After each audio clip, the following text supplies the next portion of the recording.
Aaron, first of all, thanks for coming on. And yeah, what do you make? I mean, you've covered Jaedon obviously throughout the course of his career. Why is it that Jaedon hasn't reached the level where he has gotten an invite to the combine? And what does it mean for him moving forward with his goal on the NBA? So I was a little surprised after his performance at the G League combine that he didn't get the call. But when you looked at the 5 guys that they selected, they all have certain things in common. You know, I say, like with Enrique Freeman and Isaac Jones, they're, you know, a couple of inches taller than Jaedon at the same position, a little longer at the same position.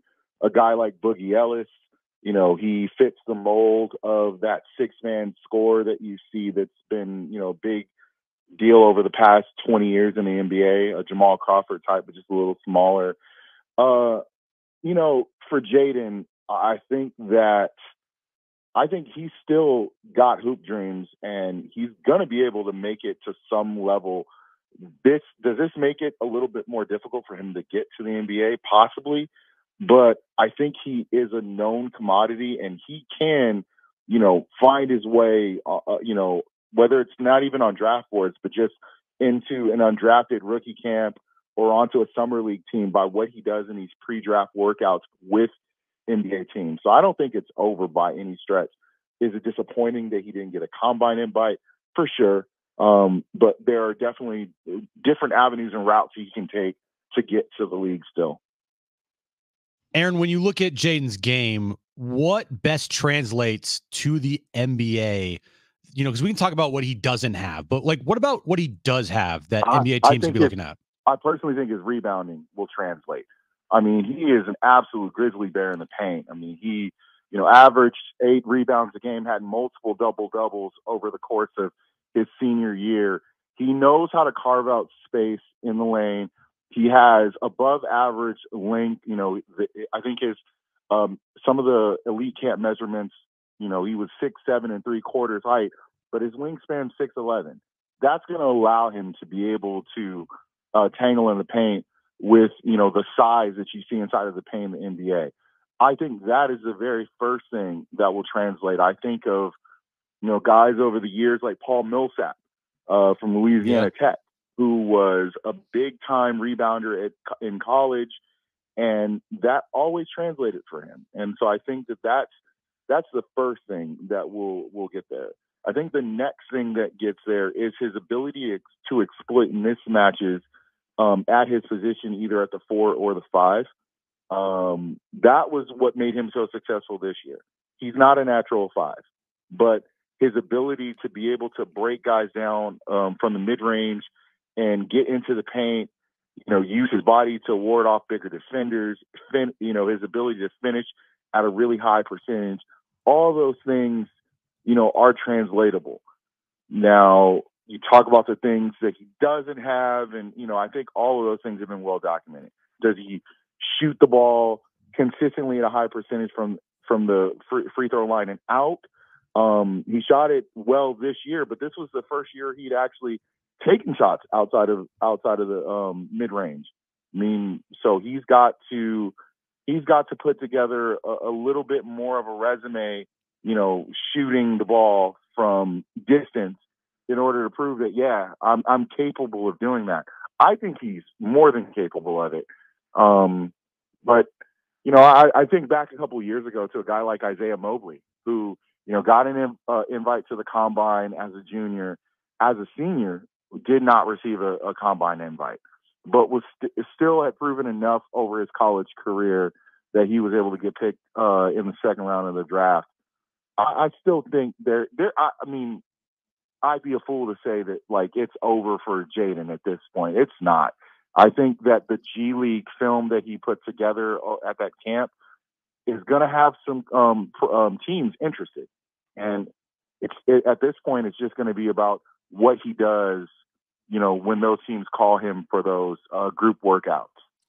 Aaron Burgin with us right now. John and Jim, San Diego Sports 760, covers San Diego hoops for fulltimehoops.com. I didn't mention this when we texted back and forth, but if you don't mind, we're going to ask you about a couple of additional names, one of which is a former Aztec that then transferred for his final year of college eligibility, Keyshawn Johnson to Arizona, you know, who was really, highly skilled player that kept developing at San Diego State. And you could argue kept developing at Arizona as well. He is in the combine. I think there are some mock drafts that have him right now in the second round. What type of pro prospect do you see Keshad Johnson potentially being?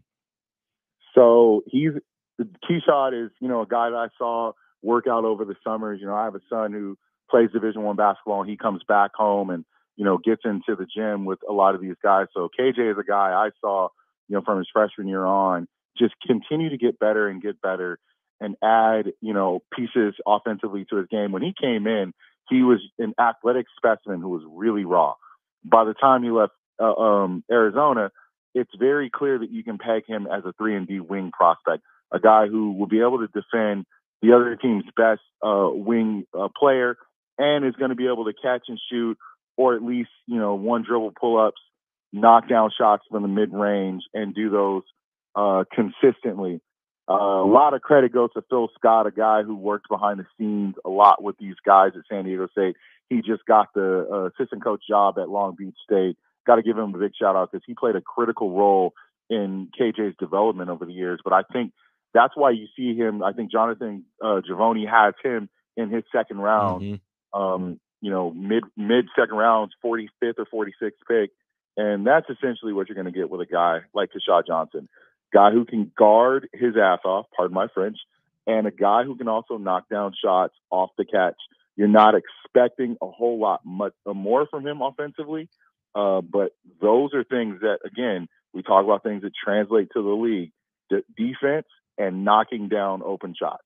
What do you make of the draft class overall? Do you think it's a strong draft class, or do you think it's a draft class that we won't really see, kind of produce for another couple of years here? Because there's a lot of foreign players and a lot of college, pros. It feels like this class is kind of like up in the air.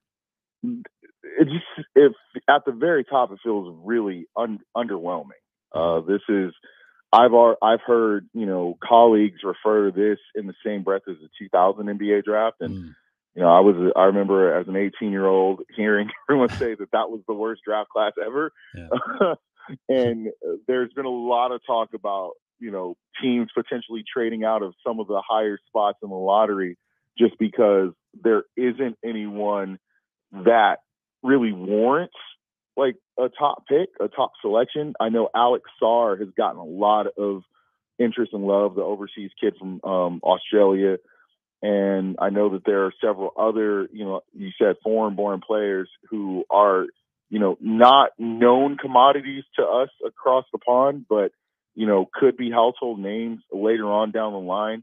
But it feels with the combination of the unknown of the international prospects and just the underwhelming nature of some of our domestic prospects, and let's not forget, there were several high-level prospects who went to the G League Ignite team, and that team just completely cratered this year, forcing the NBA to disband that experiment. And several of those guys really saw their draft stock take a hit as a result of the lack of success on that team. Yeah. So you combine that all together, and it's this perfect storm of, this could be one of the poorest draft classes we've had in a long time. Aaron, one more before you go. Aaron Burgin, fulltimehoops.com, with us right now on John and Jim. Just Bronny James. I mean, there's all this hype around him. We never hear from him. It's not his fault, I guess, but he's in the combine. You wonder whether he would even be at this stage, obviously, without his last name at this point in his career. Who knows what the future holds? But what have you seen from Bronny that allows you to think that what he's done to this point will translate to the NBA as soon as this upcoming year? So I got a chance to see a bit of him in high school and saw the development from his freshman to senior year. By his senior year, there were some things that really popped out. His athleticism, his defense, and his catch and shoot ability were all at a really high level. But then he had this life-altering event, in terms of the cardiac arrest, that really set him back. I mean, it's a miracle that we're even discussing Bronny as, a potential draft selection in 2024. That's a type of health condition that will scare off a lot of NBA teams. But when you have the surname James, obviously with that, you're going to get second, third, and fourth looks. I'm not sure if he's going to be ready to impact an NBA roster, at this point in his career. In a few years down the line, who knows if he's able to just get back into the peak athletic form that he was before the cardiac event, and prove that he can be a capable guy who's capable of spacing the floor first and foremost. And then secondly, a guy who can operate as a secondary ball handler, out of the pick and roll and create, like that, then we'll see. His measurements at the draft combine, obviously his height is something that everyone's talking about today, him measuring 6'1.5" barefoot. I mean, that was a little bit of a surprise. But he's also got a 6'7.5" wingspan, which, a +6 wingspan is very impressive regardless of what position. And I think, again, that allows him to guard bigger guys on the perimeter. So the pieces are there. It's just going to take time and patience.